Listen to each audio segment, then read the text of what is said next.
तर आता हे 1 वाटी छोले भिजत घालून मी कुकरमध्ये असे उकडून घेतलेत, असे मस्तपैकी उकडून घेतलेत हे छोले।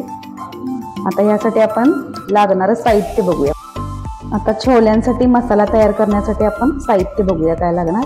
हे 2 कांदे घेतलेत मी चिरून, 1 मोठा टोमॅटो, लसूण पाकळ्या, थोडंसं जिरं, दालचिनी, ओलं खोबरं आणि कोथिंबीर।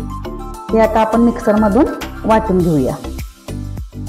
आता हे सर्व साहित्य आपण मिक्सरमध्ये घालून बारीक वाटून घेऊया।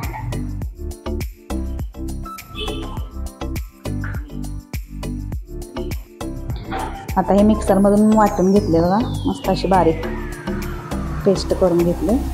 आता आपण करूया छोले।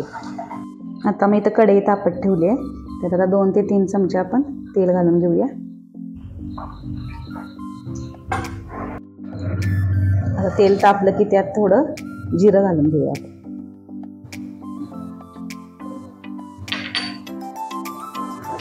आता जिरं तडतडलं की मस्तपैकी आपण मगाशी आता वाटून घेतलेला मसाला त्यामध्ये टाकायचा।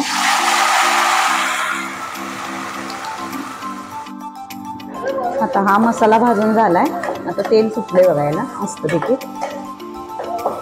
मस्त तेल सुटले। आता यात आपण बाकीचे मसाले टाकून घेऊ। आता यात थोडीशी हळद घालून घेते, 1 चमचा गरम मसाला, 1 चमचा आता धना जिरा पावडर घालून घेऊया, थोडंसं हलवून घेऊया।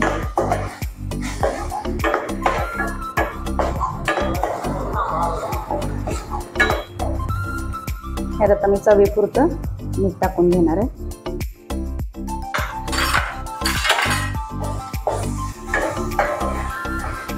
मस्त असा मसाला भाजला। यात मी आता गरम पाणी थोडं टाकून घेणार आहे।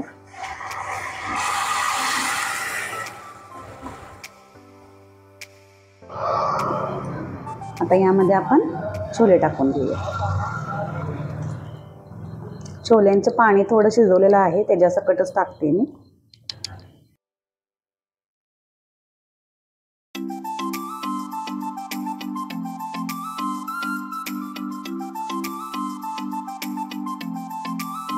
आता 10-15 मिनिटं झालेली आहेत, बघूया आपण आता कोथिंबीर।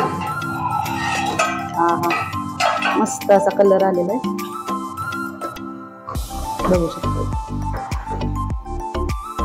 आता हे आपले छोले खाण्यासाठी तयार। काढून घेऊया आपण आता बाउलमध्ये, काढून घेतलं बघू शकता आपण, किती मस्त छान कलर पण आलेला आहे आणि छान त्याला तेल पण सुटलेलं आहे।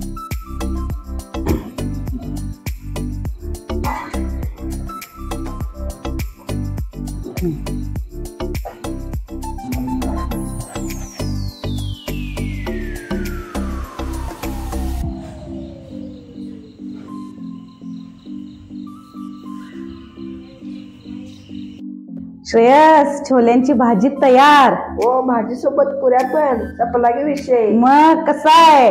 भारी।